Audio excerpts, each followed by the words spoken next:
Barchaga salom dostlar, sizlerмен sport жаңалықтар видеоны бастамас бұрын арнаға тіркеліп видеоға лайк басуды ұмытпаңыздар. Ең соңғы жаңалықтар тек қана бізде болады.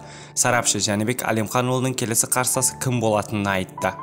Америкалық журналист Джек Макферри тілшісі берген сұхбатында орта салмақтағы WBO белбеу иегері қазақстандық Жәнібек Әлемханұлының келесі қарсыласы кім болатынын айтып берді.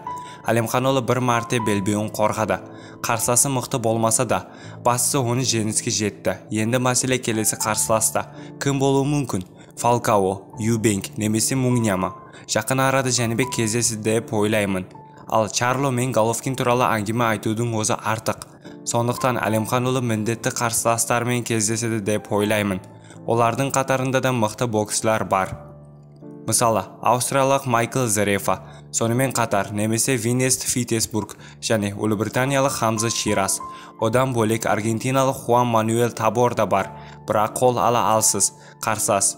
Менің ойымша Әлемханұлының келесі қарсыласы осы 4 боксшының бірі болады, дейді Макферри. Еске салайық, Әлемханұлы өзінің соңғы кездесуін Дензел Бентлиге қарсы өткізіп, төрешілердің шешімі бойынша жеңіске жеткен болатын. Сонымен біздің видео аяқталды. Ертеге конкурс басталады достар. Видеолардың барын көріп, комментарияға жазыңыздар достар. Осы видео 100 лайктан жинаса болды. Сонымен бары конкурс басталады достар. iPhone 11 Pro ақшалай сыйлықтар бары болады достар. Баршаға сәттілік. Біз қазақ аудиториясын дамыту үшін әрекеттеміз. Баршаға рахмет достар.